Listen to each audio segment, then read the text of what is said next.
And we are back with another thrilling edition of the Doin Alright podcast, ladies and gentlemen, here at Crown Global Studios Incorporated headquarters. You know what I mean? LLC. I'm over here on the Iron Throne. Brian is over here with a ton of technology, but it's all good. We're going to give some fantastic work for y'all today. Normally we do film on Tuesdays, but we ain't playing no games, so we ain't got no games on film. I will say I kind of tapped in with Cowboys versus Packers last night, and Eagles versus Packers last night, and I was incredibly upset that my defense wouldn't dare pull a feat like that to have the Cowboys win 10-7. You know what I mean? It'll never happen. Never happen. Quick shout out real fast. You know, we got a lot of people that watch our show. Family, loved ones that watch our show. My grandmother, my mother listen to everything. But Mama Broaddus got some new hearing aids. Got new hearing aids. So she can hear with her phone from like across the room now. Yeah. She ain't got to put the phone on. No. Put that joint over there. Yeah. And she can hear that, and we back. And we're back. And she's so excited about that. She's a huge fan of yours. Wow. So I appreciate you shouting her out. It was a big day. My mom is 82. Yes, sir. And for her to take this in life, she was really nervous about it. But I am excited that, Mom, I thank you for doing this, and I thank you and I hope you enjoy the many more broadcasts that me and Voch Lombardi are going to do here. Mama, we trying to buy you a big old house. You feel me? So there you go. Just thank you very much. Yeah. Brian, me and you decided to come together and ask each other a couple questions there. Yeah. We're still in cowboy mode for the most part, but we decided to do philosophical draft questions today. We did. You were gonna come up with 3. I was gonna come up with 3, but Brian, I got to ask you something, Brian. Uh-oh. Am I about to? Uh-oh. Not the phone. Ain't doing nothing else. Brian, I coagulated with a couple of my colleagues. Okay.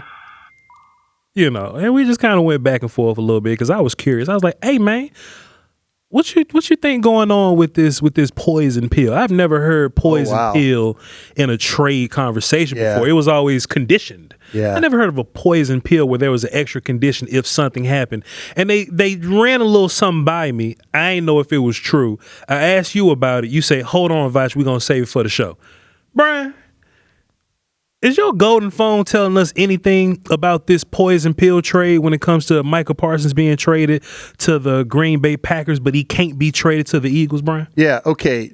I'm interested now in what you heard. Mm-hmm. Did you have any type of, was it on the lines of they were worried about Philly with their? It's all about dirty macking, right? Okay. I knew you were going to say this. I taught you dirty macking. I just wanted to hear this again. I taught you dirty macking, Brian, and I was like, I just basically and this is like 2 people branched out to 2 other people. Yeah. And they was just basically like, yeah, man, they didn't. Green Bay was trying to do a little extra, maybe. Yeah. And then Philly was trying to do a little extra, maybe. Right.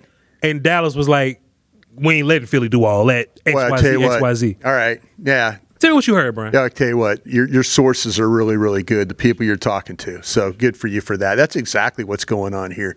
The Cowboys were the one. Now, the Packers had done this before with a deal that they were worried about with the Brett Favre trade many years ago. And so they put in a provision about not trading back within the division. And the Cowboys were worried about Green Bay making the trade and then taking some extra picks from Philadelphia to facilitate the trade. So you might be in a situation, like I said, where all of a sudden it's like, yeah, we'll send him to Green Bay, but then they turn around and trade him to the Philadelphia Eagles after the Eagles say, well, we'll give you a little bit more compensation for you making the trade. So the Cowboys with this poison pill, that was the whole idea about it. It was something, like I say, the Packers did it several years ago with the Favre deal. The Cowboys now, fast forward to where we are today, they said, listen, we don't want Philadelphia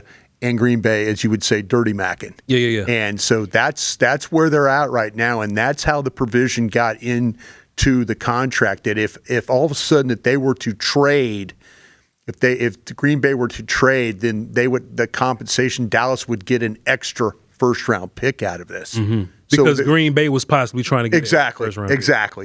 So they were trying to kind of protect themselves for this thing. So absolutely right. Your sources are very good, I say, because that's where this thing all really went down. And I haven't heard anybody really talk about it. I'm glad you brought it up because there were some people that were asking me about it. I'm like, well, let me see. But congratulations again, you beat me to the punch. Hey man, that's just interesting, Brian. That's people. I remember Mike McCarthy used to come out and be, and y'all know I be Mike McCarthy, but he used to come out and be like, somebody asked him, "Hey Mike, do you think Zach Martin can play right tackle?" Yeah. And he was like, "Nah." Fantasy football? He was like, "That's fantasy football. That's stuff that just really didn't happen in real life. Like that's Madden. That ain't real football." Right. Man, a lot of this stuff, especially how the Eagles move. Yeah. It's a lot of Madden fantasy football stuff going on. I would love it if the Cowboys picked up some Madden and learned how to operate in that way. Yeah. Well, I like the fact that they were trying to protect, and they were, and that's the thing about it is you kind of understand that. Yeah, Philadelphia is capable of that. I can see everybody out there who watches our show, and thank you very much for doing that. They're in a situation where the Philadelphia, you're right, they do things that are a little bit like, hey, outside the box, and other teams have kind of started to catch up with that. But like I said, I give Dallas a little credit for protecting themselves. If something were to happen, then getting that extra first-round pick would make a difference for that trade. Boy, that's some big news there, Brian. Appreciate you. No, thank you for bringing it up. For confirming. But, man, Brian, we got some questions. Yeah. You came up with about 3 of them. I came up with about 3 of them, Brian. I think I got some good stuff. If you want to steal any one of them, Brian. Okay. You know me, I'm interested in stealing your stuff. Knock yourself out, Brian. Yeah, got you, man. Let me ask you this. Yeah. This is going to be just a Cowboy question first. Okay. I wanted this one yesterday, but it's going to get lumped up into the draft work today. But I wanted to ask you this yesterday, Brian. This is only Cowboys right now. What's your NASCAR package for this new constructed Cowboys defense? You have been working out edge all year. You got more than enough defensive tackles that you like and rely on. Sure. Your best sack and pressure guys, not named Donovan Ezeraku, have been inside guys. And normally people's idea of a NASCAR package, I used to call it end game, right? That's just when all the edge dudes would just come on the field. It would just be 5 edge dudes and maybe like Osa just in the middle, and they'll rush like that. Brian, I think the Cowboys have potential to have the first NASCAR package with a bunch of big dudes on it. So, Brian, So are you thinking, let me ask you this, though. Are you thinking about Clark and then Quinnen Williams as being the guys and then now work around that? As pass rushers, I trust Clark, Quinnen, and Osa more than I trust, say, Sam or something like that. Okay, right. So my NASCAR package. So you're going with the 3 tackles, and then crazy, and then Ezeraku, and then Clowney. It looks crazy. I assume. Yes, sir. It looks crazy. You're going to push and squeeze, is what you're going to do. That's exactly what we damn straight. Yeah, but that's exactly. Yeah. Pause. I don't know. But, Brian, hell, like I was saying though, Brian, I trust my interior guys more than I think they're more talented. Yeah. This is a rare opportunity where our interior guys are probably more talented than our edge guys. Yeah. So I was thinking, man, is this the first time where your NASCAR package could be 3 big dudes and 2 edges? But I kind of wanted your thoughts, Brian. I think that you're onto something because I kind of felt like, though, is there something to do? Can you still do something with Sam Williams? Can you still do something with Fowler? And that's the problem. Is that you're kind of in that mode right now where you're the confidence level. One of your best pass rushers is Kenny Clark, and you look at the pressures that he's able to generate, and it's very clear right there. And then Quinnen Williams, what he's been able to do, he's very similar to the pressure rate that Kenny Clark has. So with him and Osa and those guys, we were sitting here laughing about it, but I would think attack the middle of this pocket and then find a way with Clowney, with the reach, with Ezeraku, with the explosiveness. Maybe that is your package. And what about this? Would you think about, instead of like a replacement for one of those defensive tackles, would you do something with Overshown?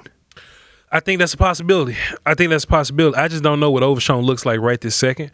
But he was a guy that I just looked it up, Brian, because I did a quick live on it last night. Overshown had 5 sacks last year. Yeah, that's what I'm saying. You could use that. Watch the Philly game. We were talking about the Philly game. And a ton of tackles for loss. Right. 5 sacks and stuff, right? And I'm like, man, there's a place for him. There's a place for Overshown. But it's just that the Cowboys are so, like, they're so looking for answers anywhere. Like, we see Maris, like, rushing sometimes, right? Because the Cowboys just trying to find answers anywhere. I think your NASCAR package should look something like Donovan Ezraku, Clowney, Overshown at the Mike spot, or just in the middle somewhere. He can move around, do whatever he wants to do. But I kind of want Osa, Williams, and Clark rushing in the middle because I think what they can do versus guards. I just think they're the more talented guys. Yeah, I tell you what, I'd be interested to see what. Like I say, if you give me a little bit of a hint that Overshown's ready to roll, and in that role, I might try. But I think you got something with the 3 tackles. Because what's the one thing that gives quarterbacks problems? Middle pressure. Middle pressure. And if you could find a way to get middle pressure, take advantage, cover some centers, or cover the center, cover the guards, and one-on-one that thing across, I think you got a good plan there. Yeah. What you got for me, bro? All right, how about this one? This is a kind of a little bit of a draft question. Okay. And I wanted to ask it in this way, Voch, because it pertains to the Cowboys, but it pertains to positions. And my question for you is, we have an idea of what positions this Cowboy roster might need in the draft, but can you give me one that we've yet to talk about? We have an idea of like, oh, wow, we could sure use an edge, maybe a corner.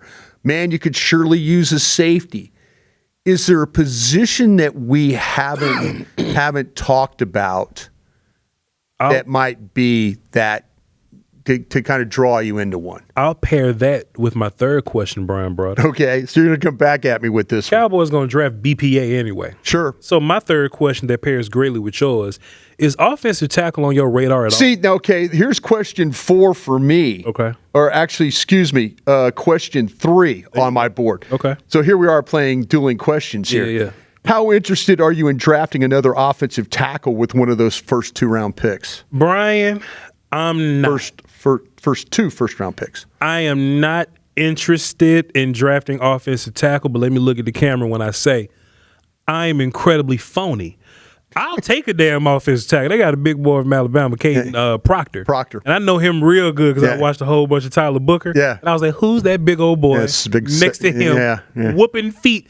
Now, Brian, I'm not going to walk into the draft. People can't stand this right now, Brian, because they know I'm an O-line guy, but I'm answering Brian's question. Yeah. Y'all just give me some grace. All right? You know what I'm saying? I knew I was setting you up for this. Mama brought us through her phone across the room. She can still hear me talking about this right now, Brian. Brian, I ain't going to lie to you, dog.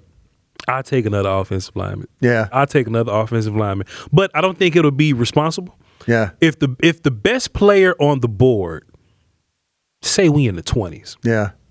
And it's one of them Josh Simmons situations. Yeah. For whatever reason, just the tackle that fell is much better than the edge that's available.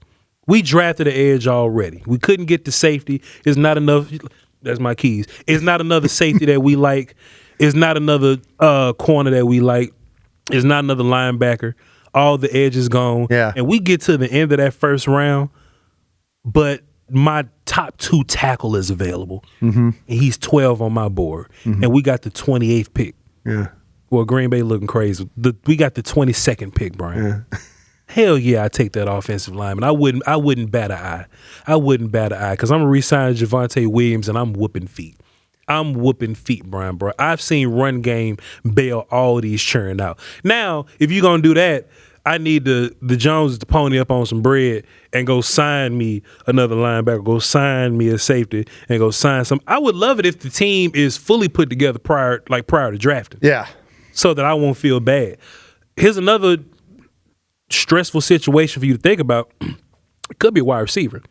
If you franchise tag Pickens, you go, all right, man, I'm not going to play the Mulugeta game. I'm going to tag you 1 year and draft a kid, right? Like a wide receiver, right? Because it's a gang of wide receivers in this class. Yeah. And just for a hell of a 2026, we roll out a 3 receiver set with one of the best receivers in this class, CeeDee Lamb, George Pickens, give Dak what he need. We might be a little more trash on defense than I think, but if the Joneses can put money up to sign those guys, or we just get a brand new defense coordinator, it might just be good enough anyway.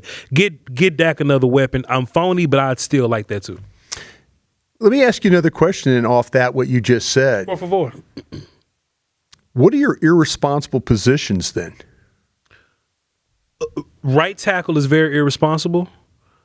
Tight end is very irresponsible. I don't think there's a tight end that's going to be up there like that though. But I was watching the Colts with the Warren kid. Warren kid. We all like Tyler Warren. Right. Tyler Warren better than Ferguson right now. That's how I feel. Right. That'll be irresponsible. I personally feel, and I've been 10 toes down. Is quarterback irresponsible? I'm not touching quarterback at all. It's incredibly irresponsible. I think so. Responsible or irresponsible? Irresponsible. Okay. RJ Choppy made me mad one time. I was listening to the radio when we in the middle of our defense being terrible. He was like, yeah, we need to keep them picks, draft the quarterback, and start over. Camera one, please. Bruh, chill out. But everything else I think is on the board, but it may not be responsible. You know what I'm saying? Wide receiver? You just talked about it though a little bit, but if you talk me into Jeremiah Love, Bryan Broaddus, you can talk running back, the running back from Notre Dame. If he falls and ends up in the 20s somewhere, and we got to pick right there in the 20s, and Javonte Williams maybe didn't sign back, I signed Javonte back anyway and draft a running back, Brian. But on that same token, you got some 5s and 6s you could probably look at running back with. But I think what the Cowboys should do. And I'm closing my eyes as I think about it because it's not going to be nothing that I would want to do, but it'll help the overall team, Brian. Yeah. They should spend those 2 first-round picks, not trade back. They should look at only linebacker, edge, corner, or Caleb Downs. I ain't say safety. Yeah. Or Caleb Downs. Yeah, Caleb Downs. If it ain't Caleb Downs, take safety out the conversation altogether. But I'm thinking linebacker, edge, and even corner. And I got a corner conversation for you, but I'm gonna let you ask another question. So, but the one that you will the question that we have is that you would look at another offensive tackle. If you put me on camera one real fast, I am phony, ladies and gentlemen. I just want to let y'all know. And I don't think it's responsible to take offensive linemen. But I'm gonna do a cool little dance. If we I know you will. I know you will. Bro. I'm gonna do a little dance. All right, Vochi. This is kind of a at the moment question. Yes, sir. At the moment question. Which of the 2 first-round selections are you likely to trade back for more capital? At the moment. At the moment. It'll be the So let's talk, Brian. Let's talk, because I'm capable of seeing all. I want to stand in there and make picks right now. Like what? But at the moment, if you had to recoup the 2 and the 3. In my brain, Bryan Broaddus, let me just keep it a buck with you. In my brain, I want to trade both of them ones up to go get Arvell Reese. Okay. Or I just want to draft 2 impact players on defense if I can. Okay. If my name is McClay. Yeah. And Jerry came and said, look, Voch, McClay, we trading back and it is what it is. Yeah. I know you want to get 2 impact players, but our plan is to get at least 4 players. Yeah. 4 impact players.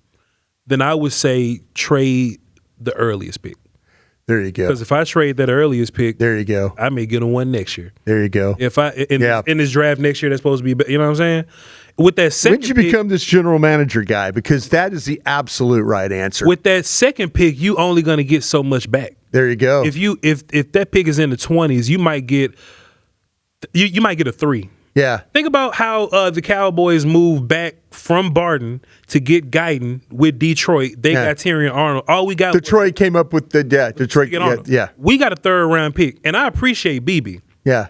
But I think that's all you will get back if you trade a 20 and back. Right. Let's say the Cowboys finish 10th overall. Sure. 10th overall pick. Sure. You can get some shit with that 10th overall pick, bro. Right. Especially if it's a team that wants a quarterback. You might get 1 next year. You may get a couple of 2s. You may get you could possibly move back to another 20 spot. Yeah. And get some more day 2 picks or something like that. Right. So you'll get much more value trading that early pick. But in my mind, I want to get as much of an impact dude as I possibly can. Right. But if the Jones come to me and say, Voch McClay, we need a ton of picks, which one? It got to be the earliest one. Will the Cowboys do this, Voch? Mm-hmm. Will they turn their eye away from the 10th overall pick And then will they tell us in post-draft that we took the 10th pick and turned it into 3 players? They definitely going to say that, and then they're going to be like, well, the player that we got was our number 1 player on the board anyway. Sure. Because that's what the Cowboys do. Sure. And that's hustling backwards. Yeah. That's hustling backwards. But let me tell you why I'm not totally opposed to that. Sometimes it's not about the amount of players that's available. It's about the amount of dudes that you feel like you would need. Yeah. You see what I'm saying? Yeah. So let's say at that 10th overall pick, let's say edge hasn't been taken yet. Right. But it's a ton of offensive line, wide receivers, and quarterbacks available. Yeah. I don't necessarily feel like I need one of them. I don't need one of them. So you're interested in dancing that thing back? Let's say the run on wide receiver, offensive tackle, and quarterback. Throw Jeremiah Love in there. I ain't got to draft him early. Yeah. Say all those happen early. Yeah. Throw Downs in there too if you want to. Yeah. Arvell Reese may be gone. Yeah. But then you get to your pick and you go, damn, boy, all the other edges here, and I like 6 of them as first-round guys. Because that's what I think is different about this draft. It's a lot of edge dudes, Brian. It's a lot of edge dudes. Some teams got 2 of them. Yeah.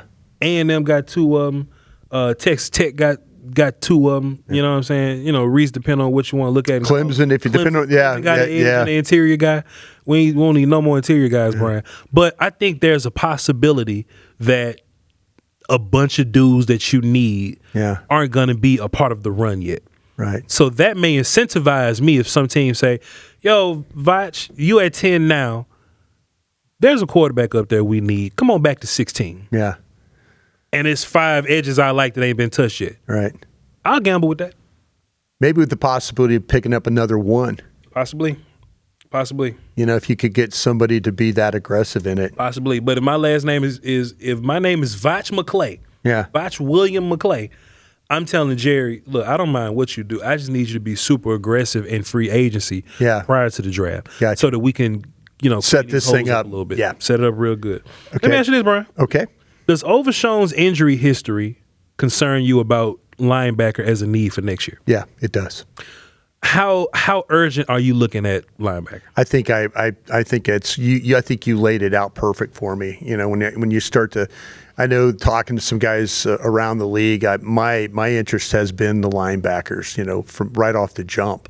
You know, you got the Ohio State kids, you got the kid at Georgia. You know, you've got linebackers that are going to be highly touted and highly coveted players in this draft, and those are the guys you're going to have to study. And I think with Overshown, I mean, I've said this on our show, on our platform. I said, just please give Overshown, if the football gods will just give him years of healthy football, I'd be much appreciated for him. I think his first couple years here have been just nothing but rehabs and working and trying to come back and all that. When he's played, he has been a special player.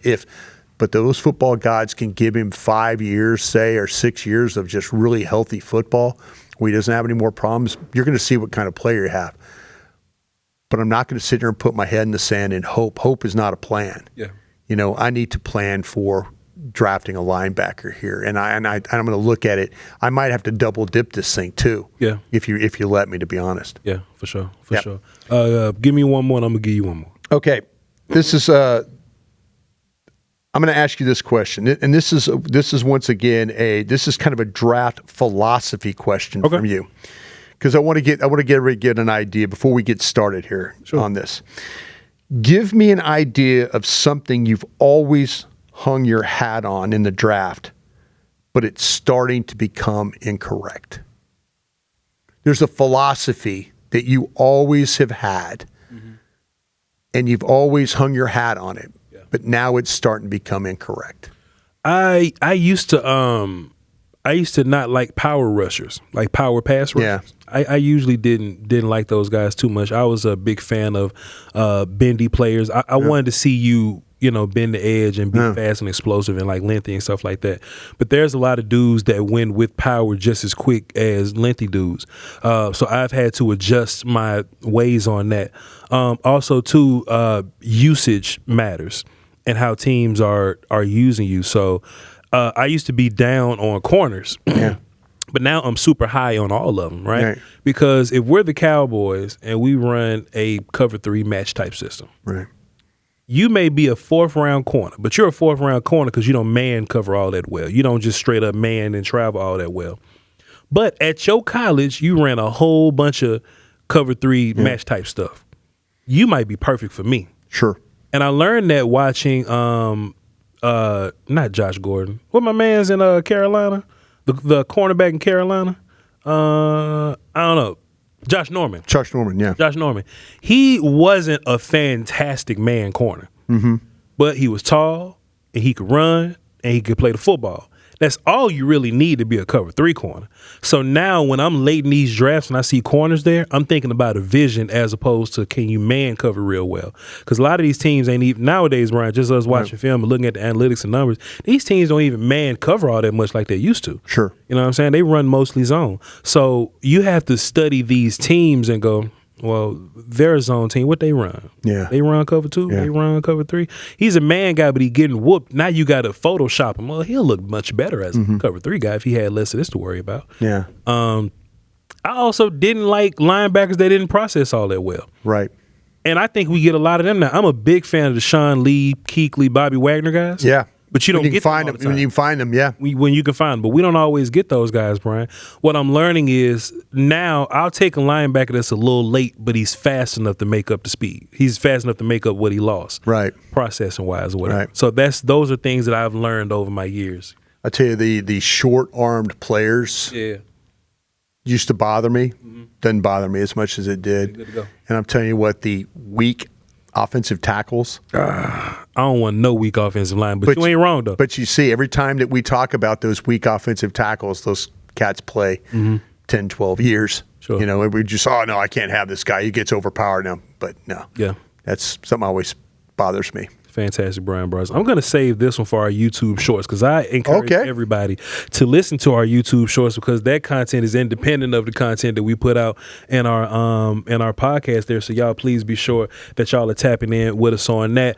We're going to get right back to work tomorrow. We're going to be breaking down the Raiders offense. Right. Yeah, Ashton Jency. Yeah. And that's about it. You know, tight end. And tight end, you know, Bowers if he healthy and all that kind of stuff. And Thursday, we'll talk about the Raiders defense. Friday, we'll take some more questions. And we don't have work Monday because the Cowboys play on Monday. So that's just some housekeeping there, getting y'all ready for everything and what it's going to look like.